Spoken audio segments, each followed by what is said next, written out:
Assalamualaikum warahmatullahi wabarakatuh. Perkenalkan, nama saya Muhammad Syafiq Firandika, absen 26, kelas 11 MIPA 8. Di sini saya akan berdakwah tentang doa. Perlu kita ketahui, setiap orang ada masalahnya sendiri-sendiri. Maka, ketika kita diberi masalah oleh Allah, jangan merasa paling merana sendiri. Ada orang tua, sahabat, saudara, atau siapapun yang kita kenal yang bisa kita ajak curhat. Tetapi sesungguhnya tempat curhat yang terbaik itu ya kepada Allah. Misal, waktu kita putus cinta, biasanya kita akan curhat kepada orang-orang terdekat kita. Tapi yang benar adalah curhat kepada Allah langsung dan minta solusinya kepada Allah. Contohnya, pada waktu sholat tahajud, yang lain tidur, kita bangun, setelah itu sholat, dan langsung curhat kepada Allah. Allah memberi ujian dengan takaran yang berbeda-beda.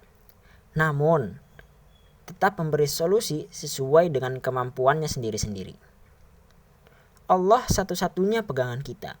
Kalau tidak berpegang kepadanya, jangankan dikasih ujian, dikasih nikmat pun tetap masih mengeluh. Betul kan? Nah, apalagi kalau dikasih ujian, bila tidak berpegang kepada Allah, bisa-bisa oleng. Nanti ujung-ujungnya putus asa. Atau amit-amit sampai bunuh diri. Na'udzubillah min dzalik. Ada manusia yang selalu menjaga hatinya, walaupun dalam keadaan senang maupun susah. Itulah manusia yang disukai Allah Subhanahu wa Ta'ala. Salah satu contoh adalah orang yang bisa tetap beramal soleh, berinfak, tetap bantu orang lain walaupun dia dalam keadaan yang susah. Yang kadang-kadang kalau dia bantu orang lain itu akan beresiko buat dirinya.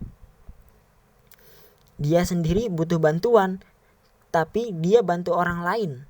Selama yang dia lakukan ini tidak menzalimi hak orang-orang yang ditanggungi.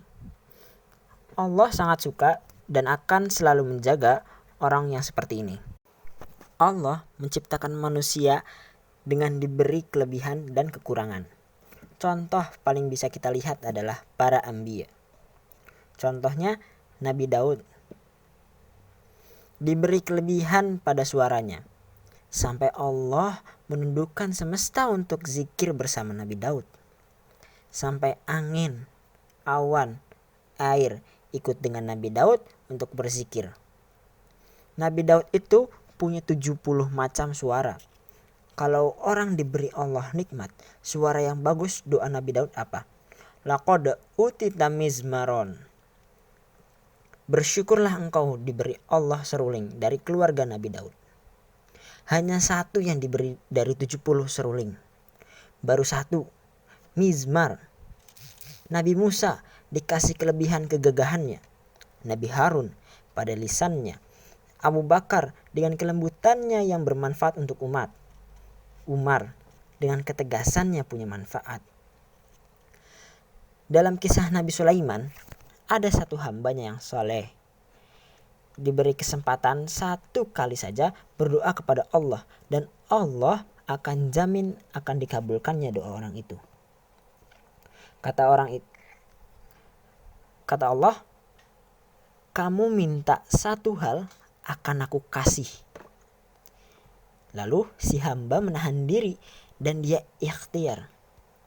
Dia tunggu sampai paling penting. Dia pakai bukan untuk pribadi. Ketika seorang pemimpin butuh support dari dia pakai satu kesempatan doa itu untuk pemimpinnya. Ya Allah, tolonglah Sulaiman, bawalah singgasana Balkis di hadapannya agar dia bisa melihat kekuasaanmu. Itulah doa yang dimakbulkan Allah dari hamba kepada pemimpin yang soleh dan adil, menjadi wakil Allah di muka bumi. Maka dari itu, kita harus senantiasa berdoa kepada Allah, karena Allah lah yang memberi kita jawaban dari setiap masalah yang kita hadapi. Jangan sampai kita menjadi manusia yang sombong karena tidak mau berdoa kepadanya. Orang Nabi saja yang jelas masuk surga masih mau berdoa, Masa kita yang hanya manusia biasa, yang belum tentu nasib kita masuk surga atau tidak, gak mau berdoa? Kan sombong sekali namanya.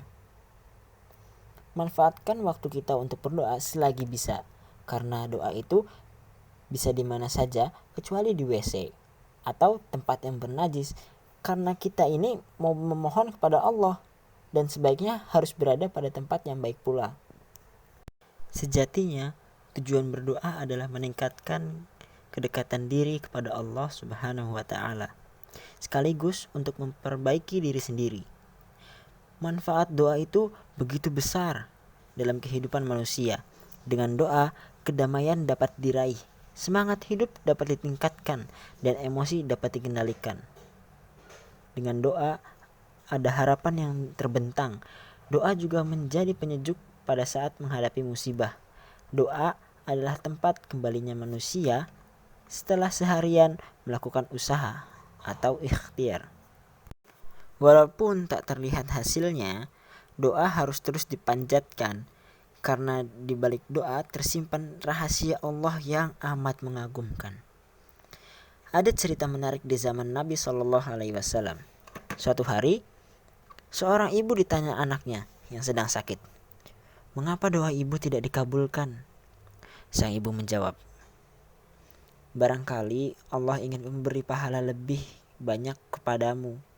Karena orang yang sedang dicoba oleh Allah dengan penyakit berat, lalu ia bersabar dan berdoa kepada Allah, akan diberinya pahala atau dosamu diampuninya. Bacalah doa yang masih kau hafal, ayat singkat atau mohon dengan bahasamu sendiri," ucap sang ibu. Dan ada hadis Nabi yang mengatakan bahwa, "Dan apabila hamba-hambaku bertanya kepadamu tentang aku, jawablah bahwa aku adalah dekat. Aku mengabulkan permohonan orang yang berdoa apabila ia memohon kepadaku.